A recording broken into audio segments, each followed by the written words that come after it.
Good day, everyone, and welcome to episode 91 of the 50 Years Ago in Hockey podcast. Each week, right here on the Hockey Podcast Network, we bring you all the hockey news from 50 years ago this week, written by some of the greatest sports writers of all time. In this episode, we are looking at July 19th to 25th, 1971. Hey everyone, you've heard us talk about DraftKings in other episodes, the leader in daily fantasy sports, and how payday can come every day by entering their contests with huge cash prizes that are always up for grabs. Making a lineup on DraftKings adds excitement to every night, and it's simple to do. Draft your lineup and feel the sweat like never before. Every moment means more with the DraftKings lineup on the line. DraftKings has paid out over $7 billion to users across the entire sporting world. DraftKings is the leader in daily fantasy sports, so there's no better place to get in on all the action. Now that you know how to play, download the DraftKings app and sign up using the code THPN. That's THPN for the Hockey Podcast Network. New users will get a free entry with their first deposit. That's code THPN to get a free entry with your first deposit only at DraftKings. Minimum $5 deposit required. Eligibility restrictions do apply, and see DraftKings.com for all the details. And along with DraftKings, please don't forget about our other sponsors. Newspapers.com, the largest online newspaper archive on the planet, allows us to get all our research done that we get to bring you the great content we have here. And of course, the Breakwell Brewing Company in Port Colborne, Ontario, now open for indoor dining and sipping, and they're back to normal, almost normal. It's a great experience. I had dinner there the other night with a good friend, and it was wonderful.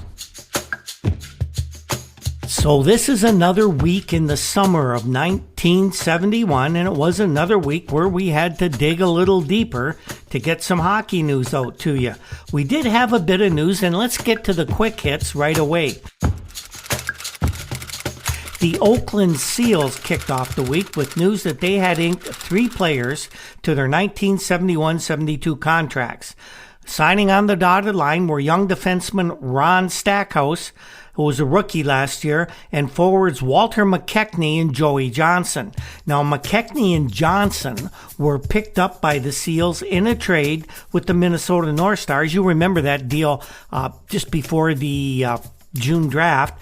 Leading scorer for the Seals last year, Dennis Hextall, went to Minnesota in exchange for the 2 young players. The Seals inked a couple more players later in the week. They signed Ken Baird, who was their first choice in the recent amateur draft. But you got to remember, their actual first choice belonged to the Montreal Canadiens, who took a kid named Guy Lafleur. So they signed Ken Baird. He's a defenseman, and fellow defenseman Dick Redmond, who's been around for a while. He was also acquired from the Minnesota North Stars in that series of trades they made with the Seals. The deal that sent Redmond to the Seals ended up having, I believe, Tommy Williams going over there as well, and Seals captain Ted Hampson ended up in Minnesota. Baird played 66 games last year for Flin Flon Bombers of the Western Canada Junior A League, and as a defenseman, he had 35 goals and 60 assists. He's a 6-foot, 190-pound defenseman with a good left-handed shot. Now, Dick Redmond's 21. He made 2 goals and 4 assists in 11 games for the Seals after the trade from Minnesota. It also looked promising as the week began that we might get some clarity on that messed up ownership situation with the Vancouver Canucks. There were rumors of a showdown meeting to be coming this week that would hasten the departure of the men from Medicor of Minneapolis from the Canucks ownership group. But all those rumors on Sunday were denied. There will be a meeting, though. Herb Capazzi agreed. Capazzi, remember, is the guy who rode to the rescue of the Canucks, a Canadian from BC, very active in the Canadian Football League. He provided the money to allow Medicor to make their latest loan payment so foreclosure would not take place.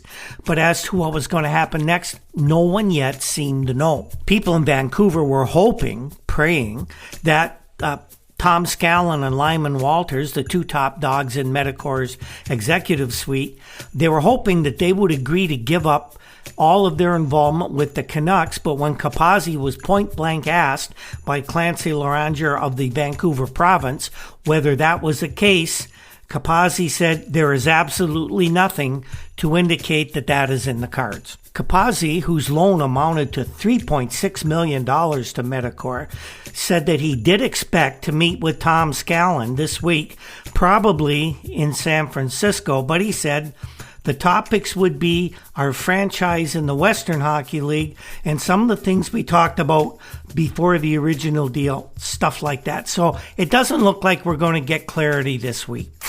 And further with the Canucks, Canucks general manager Bud Poile continued negotiations with Alan Eagleson on the salaries for next season for four of the team's top players. Poile said, "We had a delightful 3 hours." He described the meeting as worthwhile, although nothing yet had been settled with these guys. Poile said that Eagleson still had to talk to the players about numbers that Poile had mentioned. The Canucks were also found to be working on a contract for veteran Andy Bathgate, whom the team acquired from Pittsburgh by way of the reverse draft. And if you remember, in the June draft, was selected by American Hockey League Rochester. Andy's told confidants that he will be coaching in Europe next season, that he's tired of the grind of the NHL, but Vancouver general manager Poile figures Andy would look really good on the point on the Canucks power play, and in fact would run their entire power play unit. If you're a fan of junior hockey, like most of us were back in 1971, this news item was welcome to our ears. The Canadian Amateur Hockey Association announced that the Ontario Hockey Association Junior A Series would once again compete for the Memorial Cup in the spring of 1972. CAHA President Joe Kriska said the OHA, the Western Canada Junior Hockey League, and the Quebec Junior Hockey League unanimously agreed to participate in the East-West playoff for first-level teams during a meeting on Thursday of this week. Although final details remain to be worked out, Kriska said that the series would be held next May. The OHA had refused to play in the Memorial Cup last season because the Western League used overage players and the CAHA allowed it. Last season, Western Canada Hockey League teams were allowed to use 4 players over junior age or fewer, while under the jurisdiction of the CAHA. Most teams, however, did not take advantage of that ruling. Following the meeting with representatives of the 3 leagues this week, Kriska said he was impressed with the cooperative spirit in reaching a solution to a problem which has harassed Canadian junior hockey in recent years. OHA back in the Memorial Cup, and that's great news.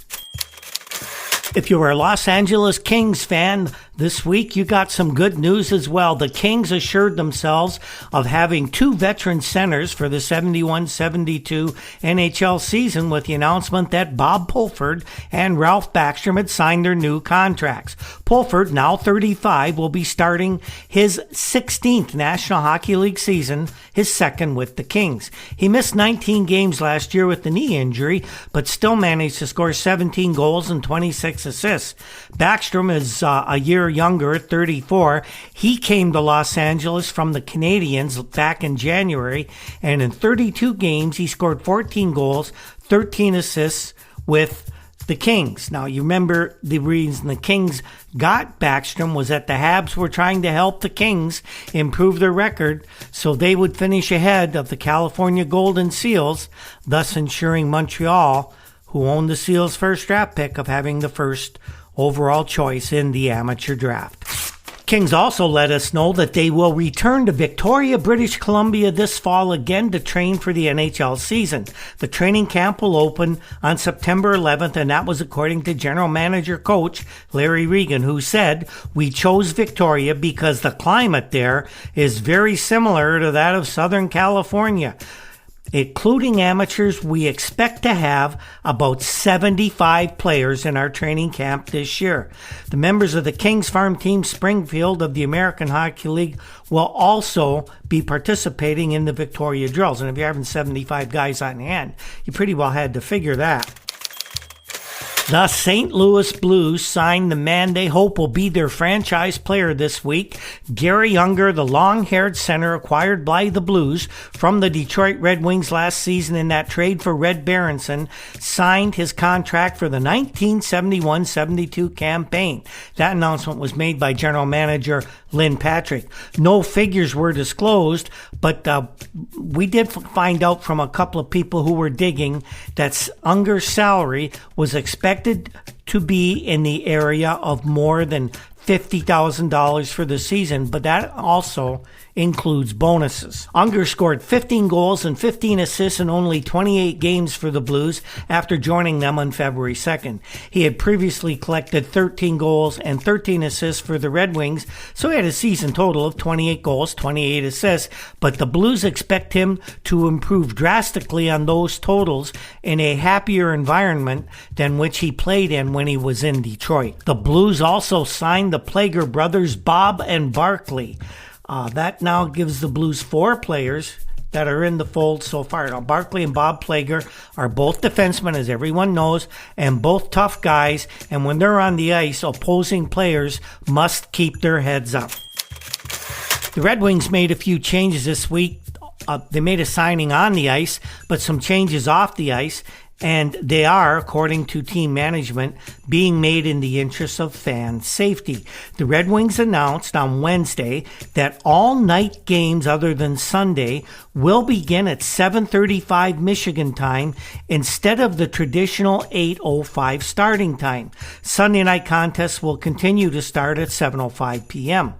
In addition, Olympia Stadium General Manager Lincoln Cavallari announced that 39 new lights are being erected outside the building, that the parking lots will be lit up better than Times Square to protect fans returning to their cars in that rough Detroit West district that the Olympia is located in. If you ever got caught late at night in that area, you know exactly what we're talking about. So the Red Wings are trying to look after their fans, at least in the area of fan safety. A signing this weekend, an important one for the Detroit club. Alex Del Vecchio agreed for a contract calling for about $75,000 to play in his 21st season with the Red Wings next season. Del Vecchio is 39, and he is the captain of the Red Wings and the 5th player for Detroit to sign his contract this year. 4 players, including superstar Gordie Howe, are continuing this year on multi-year contracts that carry over from the previous season. This is news out of Vancouver, but not about the Canucks.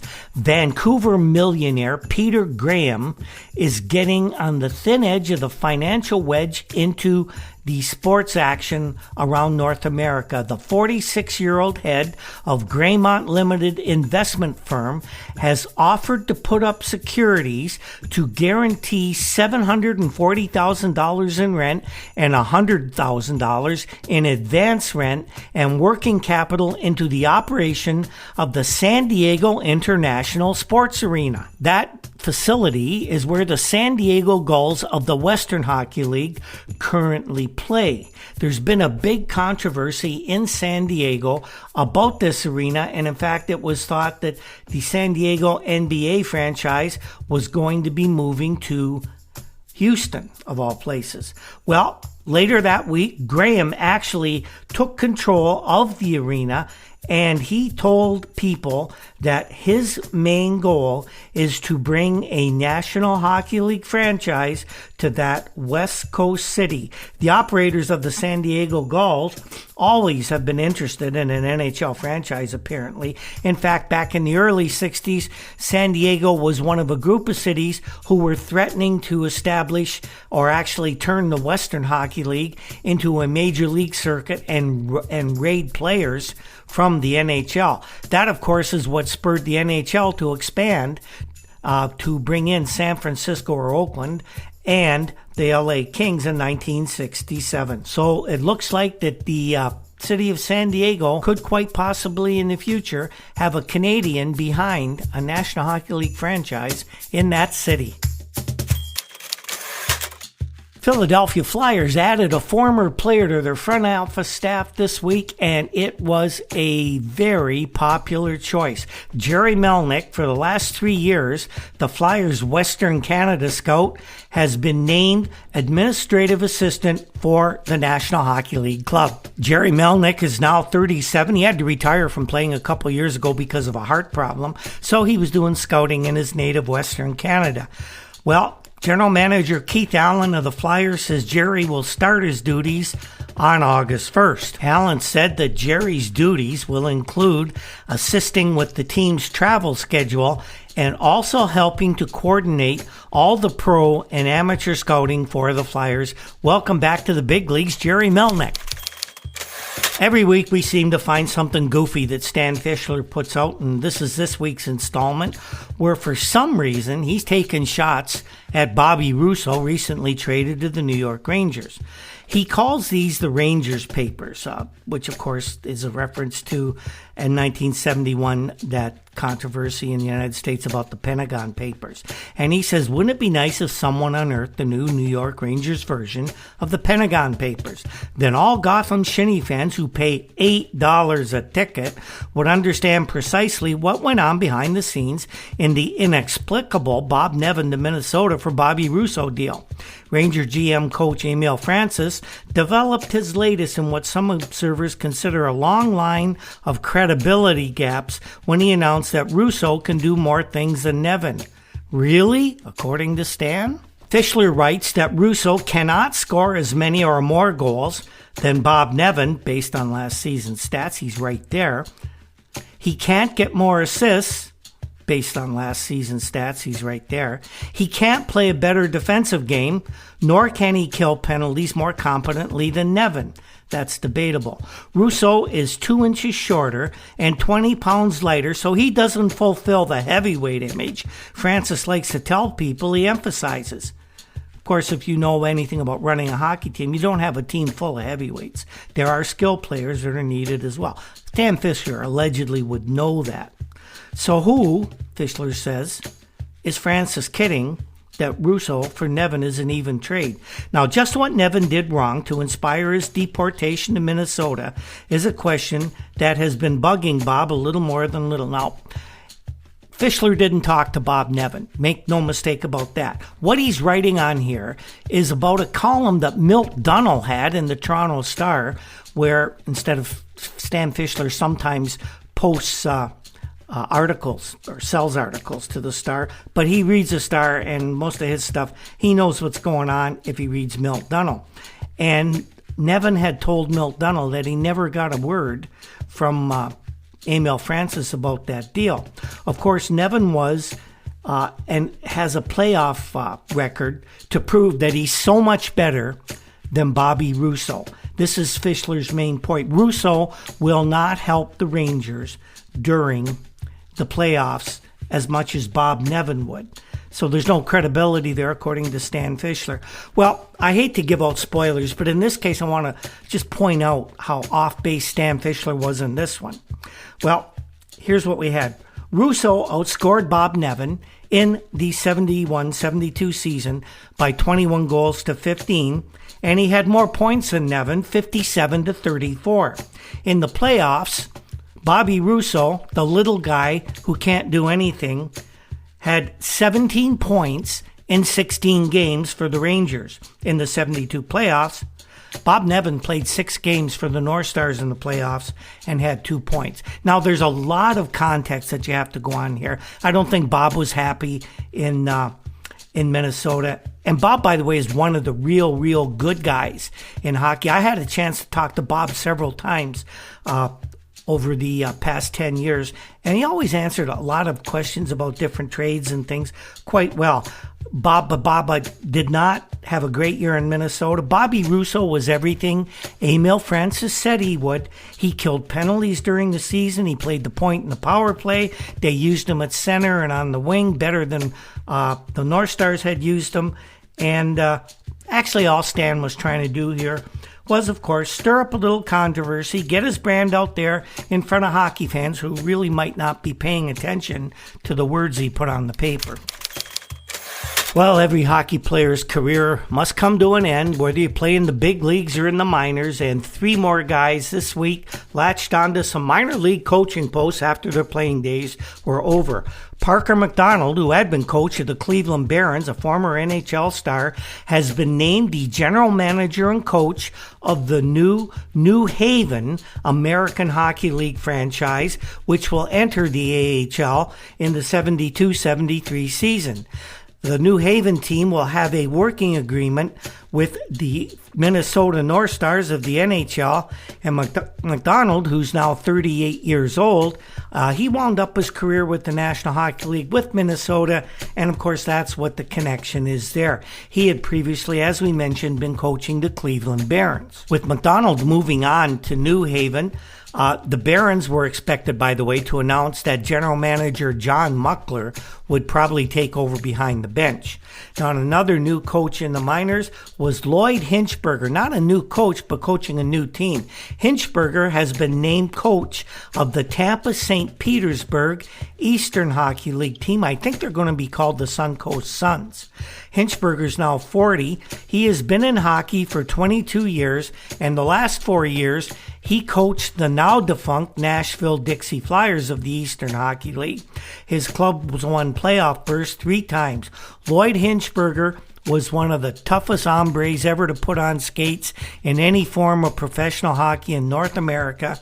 A bit of a cement head at times, but I'll tell you this, opposing players did not want to tangle with Lloyd Hinchberger, and he likes his teams to play the same way.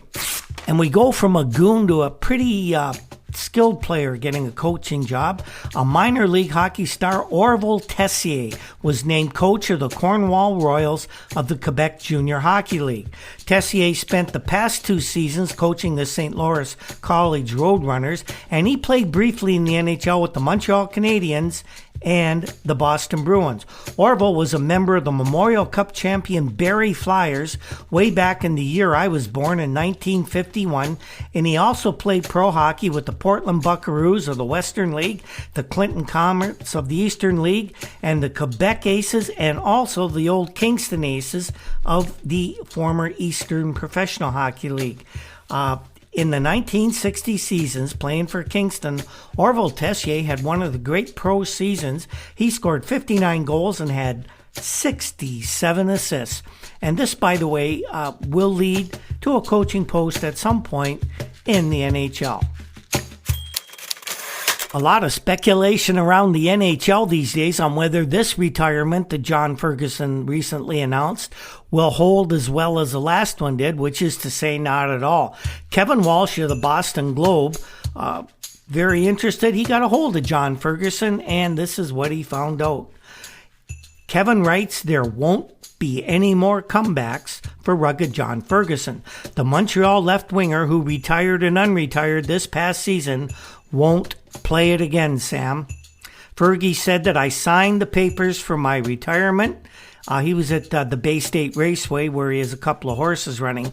Everybody knows Fergie's first love is the ponies. Now, according to NHL rules, Fergie was very quick to point out that if he did change his mind and wanted to come back to the NHL wars, Montreal would have to put him on waivers, and the entire league could pick him up for about $40,000. So he says, that's it. Right now, the clothing business is going good, and my horses have been doing fairly well. Well, not quite as well as I'd like them to be here at Foxborough, Massachusetts. But you know what? They're giving Fergie probably all his NHL salary and more. And that's why he's hanging them up. Anyone who watched John Ferguson in the 60s and early 70s knows that he is one of the most intense hockey players that ever laced up skates for the Montreal Canadiens. Well, you know what? He's no different at race time. Walsh observed Fergie during the races at Foxborough, and he said that during that time, Ferguson paces nervously, waiting for the start of a race.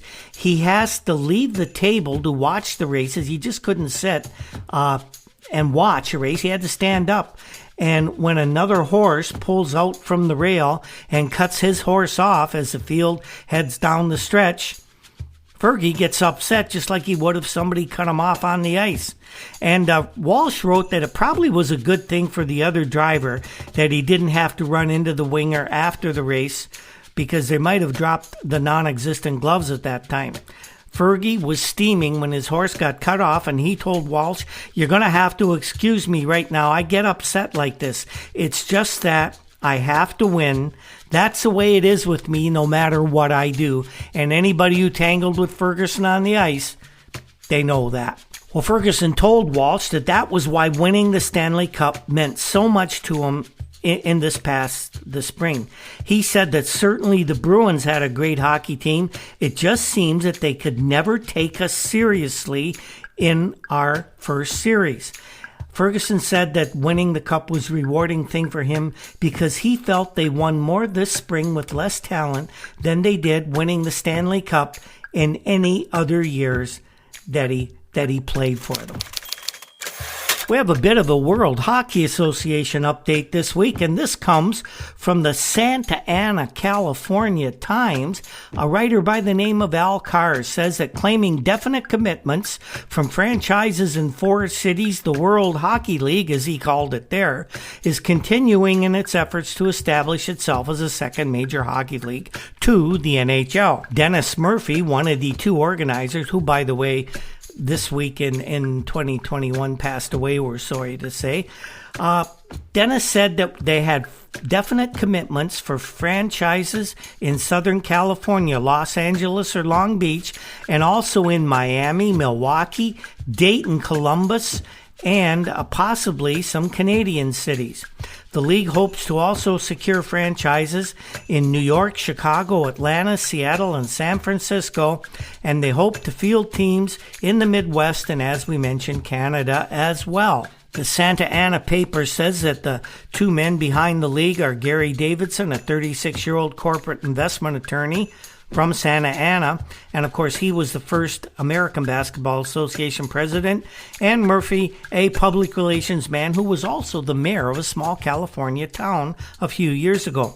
Since virtually the sole source of top hockey players is going to be from Canada, that's where they're going to go to get the players, but they're also going to go to National Hockey League rosters and try and entice NHL players to earn some big bucks in the new league. But Davidson also said that European players will be enticed to come to North America and play for the World League as well. Now, Davidson did say that the European players are used to a game of finesse, and they're going to have to be taught the body-checking style of hockey employed in North America, and National Hockey League types kind of scoff at the European players coming over, claiming that they would never hold up under the rigors of the NHL game. Davidson told Al Carr that the league plans to begin playing games in October 1972, and they anticipate having 10 to 12 franchises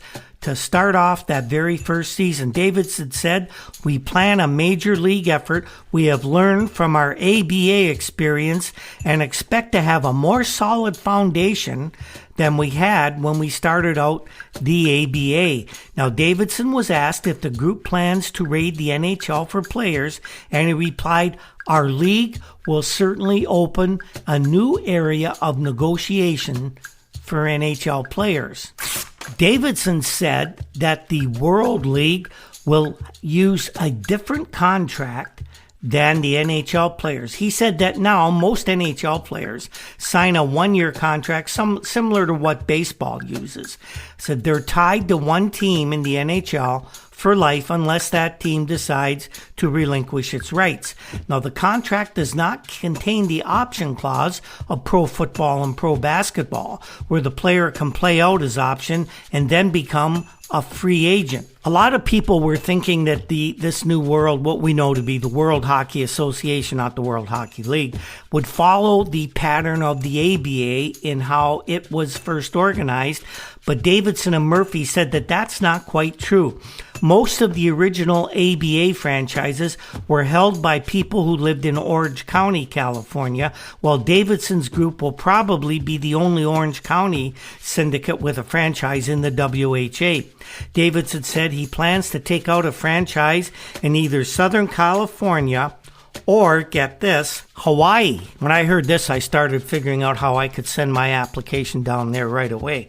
The funding, Davidson said, will be higher than what the ABA had, and it will be in excess of $10 million for the league. And that means at least $1 million per franchise in cash and performance bonds.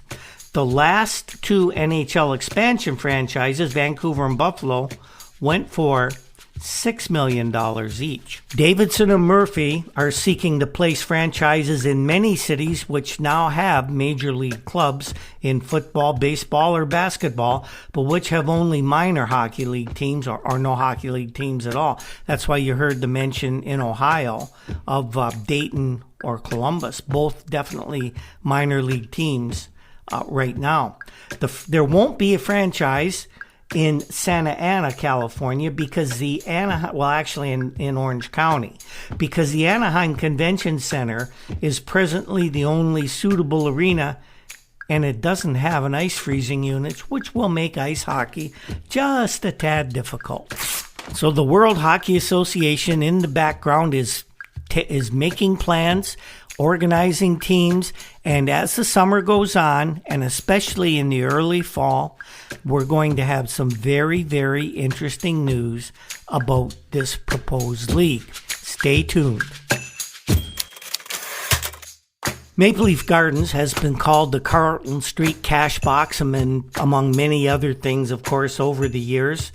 And there was a lot of controversy, a lot of news, a lot of skullduggery going on around Maple Leaf Gardens the past few years, culminating in income tax evasion charges against the two top guys in the organization, Stafford Smythe and Harold Ballard, and just in the last couple of weeks in 1971, criminal fraud and theft charges against both Ballard and Stafford Smythe. Well, Jim Proudfoot of the Toronto Star files this report just to kind of get us up to speed on what was going on around Maple Leaf Gardens back in the summer of 1971. He talks about ticket prices and a few other things, including Harold Ballard whining about player salaries. Little did Harold know that was just the tip of the iceberg that was about to strike pro hockey very shortly. The Maple Leafs Maple Leaf Gardens had announced last week that ticket prices were going up 50 cents across the board for the 71-72 hockey season.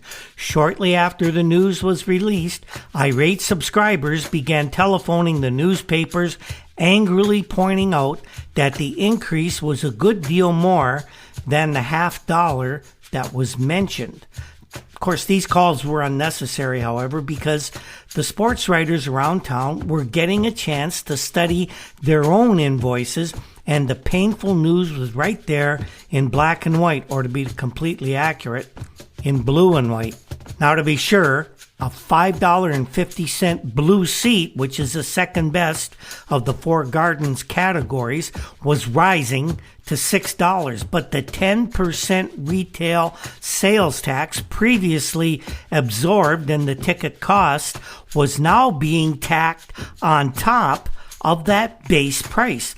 So there was an additional 60 cents to be paid out on each blue ducat, making the overall hike actually $2 for each pair of seats, not the $1 the Gardens has spoken of so innocently. So if you were going to own 2 seats in the Blues, last year you paid $462 for 39 league games and 3 exhibition matches at the Gardens. This same package for the 1971-72 season is now going to cost you $554.40, and don't forget that 40 cents. So Proudfoot, of course, got a hold of Harold Ballard, who never found a microphone he didn't like, and he asked Hal about the price raises, and Ballard said, the way our costs are rising, we did well to hold it to that. And Ballard sounded actually a little miffed about the whole thing, about the question. Seemed a little offended that 10% he tried to hold the line to had been detected and that he'd done so well. He was upset with Proudfoot for the question. Ballard said, I don't know where it's all going to end. We've got very ordinary players demanding $40,000 and $50,000 in their new contracts. It's simply unbelievable what some of them are asking about. It's crazy what some of them think they're worth. Well, Ballard went on to say that he didn't really blame the players, mind you. Ballard said he would do exactly the same thing if he were in their position, but they're just not being realistic, meaning they're cutting into the huge profits that Maple Leaf Gardens has always been making. But even then, we would find out that even though the Gardens was making such huge profits, that was not enough for Ballard and Stafford Smythe, who had to turn to theft and fraud to even enhance their bank accounts even more. That, according to the Metropolitan Toronto Police Fraud Squad. Well, Proudfoot went on to write that Ballard definitely tried to give the impression to him that it had hurt him deeply to boost the cost of his hockey tickets. Hurt him deeply, even though while he was stealing from the very company for whom he worked. Well, Ballard, he wouldn't leave well enough. He kept talking. That's what he did. And Jim Proudfoot kept writing. Ballard said, we had to get the money from somewhere. There aren't that many sources open to us anymore. We're at about the limit of what we can get for seats these days. Fast forward ahead 50 years. You won't believe it, Hal. Ballard said that the only possibility left to increase our television revenue in the U.S. is by expanding our audiences and possibly do a better job of marketing things like endorsements. The players are going to get the money for the endorsements, Hal. That's coming. Well, we can say this. Ballard definitely was telling the truth when he said that he and his Gardens buddy Stafford Smythe are soaking their customers for just about all they'll stand. The prices themselves really aren't that out of line. The NHL is first-class entertainment, or was at least last winter in Toronto, and $660 for a blue seat is not exorbitant or unreasonable at all. Torontonians will line up to pay $10 a head at a touring Broadway show, and there are many, many more people who would rather jam into Maple Leaf Gardens than there are in a couple of hundred seats in a Toronto theater. That's why, of course, the price is so high there, and the Broadway shows are few and far between in Toronto, but it is wonderful entertainment. Now, don't forget, Ballard and Smythe sock it to their clients in other ways as well, with the serenity afforded them by the 6,500 names on the waiting list for season subscriptions. That's right, 6,500 people were in line at that time to get season tickets, and about the only way you could get them is if someone passed away and had no heirs to whom they could will the tickets. In other words, this is the way it's going to be, and if you don't like it, then go ahead and cancel your tickets, because there's plenty of other people waiting in line to replace you. Often like they did with hockey players in the 60s. Before the 6 teams expanded to 12, a player was told, hey, you give 225% every game, not just 100%. because I've got 6 guys down at Rochester ready to step in and take your place. So you gave it everything you did. You played when you were hurt. You played when you were concussed. You played with broken bones and stitches in your head just so you didn't lose your job. And they're doing the same thing to season ticket subscribers in Toronto as well. You take, for example, the 3 season ticket exhibition games. They're part of the season ticket package. You have to buy them if you own season tickets. If you want your Blues for the year, you got to cough up $40.60 for what amounts to 3 glorified practice sessions. And you're paying top dollar, full price for them. Don't forget that the tickets have to be purchased in August. And if you don't meet the deadline, then they might withdraw your privileges to season seats and give them to the next guy in line anyway. So you got to pony up the money before the games are even close to being played. So what this means is that most of the box and rail seats and most of the Blues just behind them are fully paid for long before the Leafs ever report to training camp. Misters Ballard and Smythe can put all that cash to work in lucrative short-term investments and collect the interest as part of their profit picture. Or they could hide them in false bank accounts or whatever other means they did to commit the frauds that the Toronto Police are alleging that they committed. So when you take a step back and you look at all this, it seems pretty diabolical, right? Well, Ballard and Smythe learned it from the Canadian Football League, where these practices have gone on for years. In fact, Herb Capazzi, remember him? We talked about him at the beginning of the show.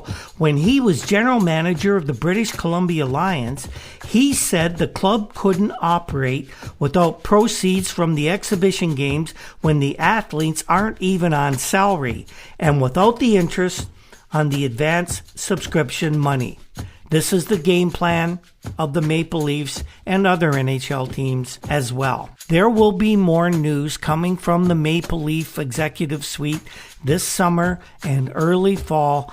The franchise will be shaken to its very core, and stay tuned as we get down and dirty with exactly what happened with the Maple Leafs franchises. We're about to embark for the Maple Leafs on a period that continues here 50 years later of no Stanley Cups and not even an appearance in the Stanley Cup Finals.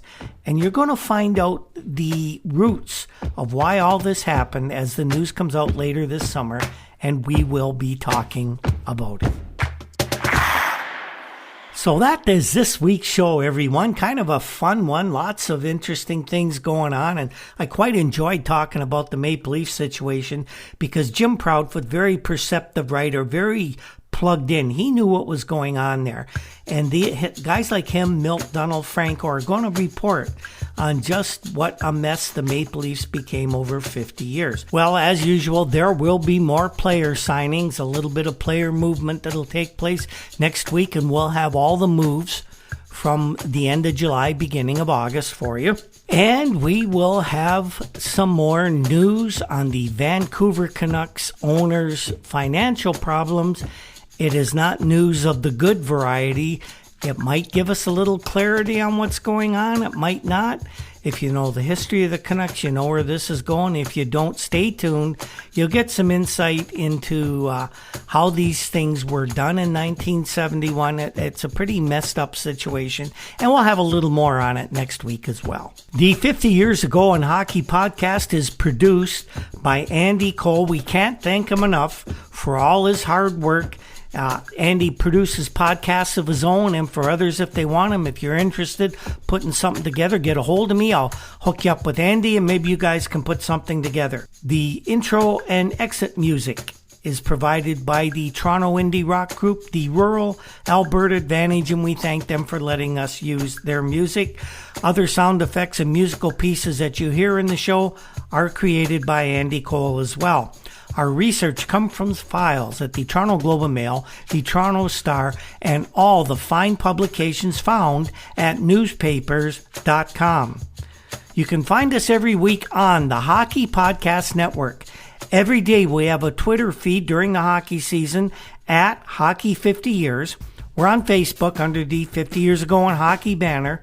We have a WordPress site, hockey50yearsago.com. And of course, you can get us on your favorite podcast app. Thanks again to everyone who tunes in every week. And on that note, we will see you next time. When the ice breaks.